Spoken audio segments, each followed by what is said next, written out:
तर मित्रांनो, कार्ला देवस्थानमध्ये दोन मूर्ती असण्यामागचं कारण आज तुम्हाला सांगतो. ज्याच्या मनात चांगले भावना आहे त्याचेच हे स्टेबल होईल आणि हे जर स्टेबल झालं तर मनातली इच्छा पूर्ण होईल. हे पायऱ्या 50 आहेत की 500 आहेत? तर काय चाललंय मित्रांनो, मी हा तुमचा पुस्तकवाला हरिओम. आज आपण तुम्हाला दाखवणार आहोत कार्ला देवस्थान, जे खूप आपल्या पुसामध्ये विकसित आहे. पुसामध्ये नाही तर पुण्या महाराष्ट्रामध्ये विकसित असलेला देवस्थान म्हणजे आपला कार्ला देवस्थान. तुम्हाला माहीतच असेल. तर चला बघूया.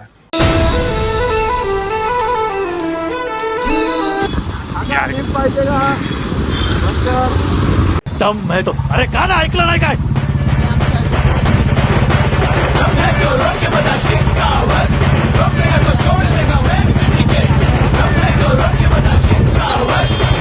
आणि आपण निघालेलो आहोत कार्लासाठी. तुम्ही बघू शकता खूप छान वातावरण आहे.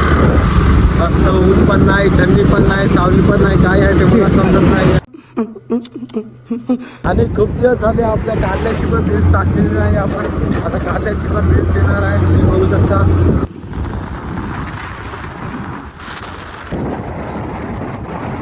ते बघू शकता काही दिवसाआधी आपल्या पुसरला मुसळधार पावसामध्ये इथं खूप नुकसान झालं होतं. हे जे कोणाचा हवामान होता ते खूप एक मजला इथं पुन्हा डुबला होता पाण्यामध्ये. आम्ही व्हिडिओ पण टाकला, तुम्ही पाहिला असाल. वर एक म्हातारी, एक मुलगी आणि एक आजोबा होते.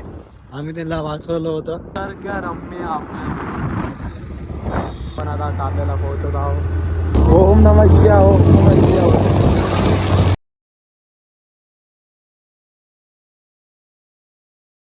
तर मित्रांनो, इथं कांद्याला पोहोचलेला आहो. बघू शकता किती छान आहे.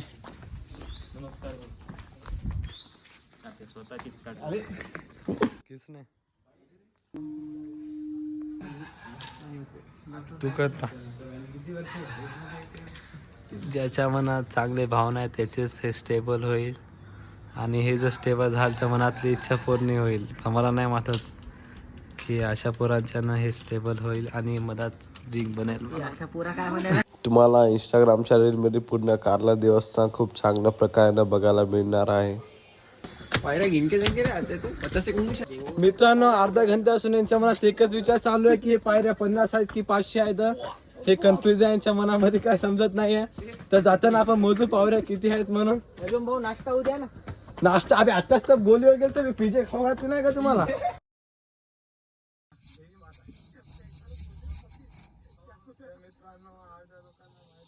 आणि मित्रांनो, इथं आपल्याला जास्त मोबाईल करायला अलाउड नाही आहे. पहिले मोबाईल करायला अलाउड होता, तर आता खूप सक्त केलेलं आहे मोबाईल करायसाठी. आपण जास्त ब्लॉगिंग किंवा शूट करू नाही शकत आहोत. तर पण लवकरच आपण जेवढं होईल तेवढं तुम्हाला दाखवून देऊ आपण ब्लॉगिंगमध्ये.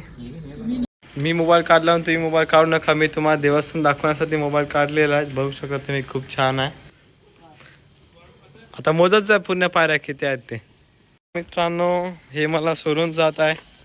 हे बघू शकता. मित्र असावेत तर असे नसावेत. सुखात नाही तर दुःखात मदतीला यावे. मला एकट्याला सोडून जात आहेत आणि मी एकटाच तर मागे आहे. तर मित्रांनो, मी ब्लॉग काढत होतो आणि ब्लॉग काढता काढता मी मित्र मला समोर सोडून गेलेलं बघू शकता. मी आता पैदल येत आहे, एकटाच खाली जात आहे.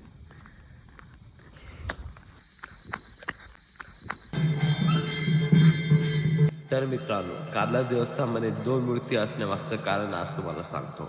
खूप वर्षापूर्वी या देवस्थानात एक घटना घडली होती. मंदिरात शून्य व अन्य धातूपासून बनलेली मूर्ती चोरांनी चोरी केली आणि ती विहिरीमध्ये टाकण्यात गेली. तर जे काही विश्वास ठेवून नवीन मूर्ती निर्माण करण्यात आली, पण 2 वर्षानंतर जुनी मूर्ती विहिरीमध्ये सापडली. त्या अज्ञात घटनेचा उलगडा झाला. जुनी मूर्ती सापडली आणि ती बाहेर ठेवण्यात आली. दिसता जुनी मूर्ती बाहेर ठेवली आणि जी नवीन मूर्ती होती ती मध्यात ठेवण्यात आली. आम्ही त्याच मंदिरात नवीन मूर्ती बसून जुन्या मूर्तीकडे श्रद्धेचा आणि समर्पणाचा आदर व्यक्त करत आहोत. नवीन मूर्तीमध्ये श्रद्धा आणि देवतेला अर्पण केले जाते. हे आहे मंदिरातल्या दोन मूर्ती मागचं कारण.